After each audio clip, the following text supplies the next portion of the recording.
Hi there, welcome back to Apatros Review. In this episode, Half Past Dead, directed by Don Michael Paul in the year 2002. Hi there, welcome back to Apatros Review, your guide to the wild world of science fiction action horror cinema, with me, your host, Mila Sipka. If you want to spell my name, just look at the channel name. Now, in this episode, we take another look at Steven Seagal, it's been a while, with one of his most infamous films. His last theatrical film right before the millennium, with Half Past Dead. Now, this film came out in the USA and Canada on the 15th of November 2002, and in Australia on the 20th of February 2003. I remember when it came out. Now, this film, in fact, if you look at the index picture for this video, it's actually it's a scan of the American cover, by the way. I bought my copy as a part of a 2-pack with the Half Past Dead 2, which I'll review in a few episodes' time. Now, shot in Germany in an old Stasi prison, as the first half of a 2-picture deal that Steven Seagal signed with producer Andrew Stevens and his franchise pictures company, the second half of that deal would become The Foreigner. Half Past Dead has gained a reputation as the stupidest theatrical film that Steven Seagal has ever done. While it's not technically a flop, the film, which had a $13 million budget, earned back $15 million in the domestic market, I'm talking about US market, during its theatrical run, and a total worldwide gross of a little over $19 million, but the critics of the time have not been kind. Here, in Steven Seagal's last theatrical film, before he went on to his infamous 2000s direct-to-video career, and also the only Seagal film to be given PG-13 rating in the States, in Australia it was given an M rating. The only other Steven Seagal film I remember that had an M rating was The Patriot from 1998. Here, Steven Seagal plays Sasha Petrosevich, an undercover FBI agent who was almost killed when one of his colleagues accidentally interfered with his mission. She caused a shootout, he got shot, basically almost flatlined for 23 minutes. Now he's volunteered to go undercover in the newly reopened Alcatraz prison island about a few months later to resume his whining and dining with petty hood carjacker Nick Frazier, played by Ja Rule, in order to bust Frazier's boss, who was responsible for the carjacking the death of Sasha's wife. Somebody jacked her car and shot her 4 times in the chest. As they settle into the prison life, Sasha finds himself the recipient of some information from Lester McKenna, a robber who, 17 years earlier, stole $200 million of US gold brick from a money train and was sentenced to death after the heist caused the deaths of several US agents. The FBI has been trying so hard to get Lester to reveal the location of his loot, but he refuses. Now, Lester has heard of Sasha's near-death experience and has decided to befriend him hours before his execution to learn of what is it like being dead for 23 minutes.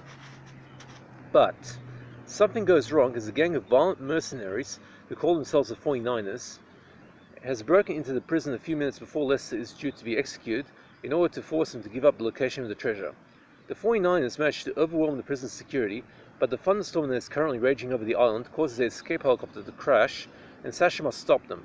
But in order to do that, he has to disclose his true identity to the small cadre of prisoners and convince them to fight on his side, thereby triggering a small but very violent prison war. Now, while most critics won't even give this film the time of day, I personally thought that Half Past Dead, while being a very stupid film with a whole plethora of logic and technical goofs, the news ticker that plays during the TV's news report was ridiculous. There is a very strange edit where, during the scene where Seagal and 49ers confront each other, where the camera spins to the left but ends up with a very weird track that looks like Seagal and the Merc are in 2 places at once, any prisoner in real life foolish enough to assault a corrections officer in a federal prison will be shot inside before they can have a chance to throw the second punch, not like what it shows in the film.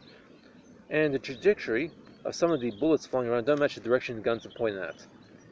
Also, modern rocket launchers don't have any blowback, but Twitch gets blown backwards about 10 feet into a wall after firing one, and there's the awesome side of Ja Rule, and almost nothing of a rapper, who's an absolute nothing of an actor, given his sheer lack of acting skill,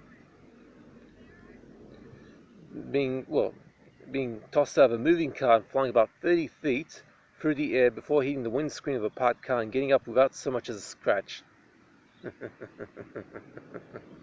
I saw that, it cracked me up very well. Of course, late in the film, Ja Rule gets his ass kicked around the room like a sack of potatoes by 49ers, a very game Nia Peoples doing all of his stunts herself, which is also one of the funniest scenes in the film. Also, I should mention that anyone who's seen prison films or been to prison in real life knows that in real prison, undercover cops are at the very lowest lowest rung of the prison hierarchy, lower than the sex offenders and child molesters. So they basically get treated like shit. In fact, if you're an undercover cop and you reveal yourself in the prison, they'll kill you, man. They'll shank your ass. Now, in the weird irony department, one of the 49ers who gets killed by Seagal is Matt Battaglia, who plays Jean-Claude Van Damme's character Luc Devereaux in the two Canadian telepic Universal Soldier sequels. Jean-Claude Van Damme and Steven Seagal are arch rivals in real life. While the film's story is practically written by director Don Michael Paul himself, and he has no real skill in penning intelligent scripts, he certainly knows his stuff in staging action scenes, and the film moves by in a slick manner.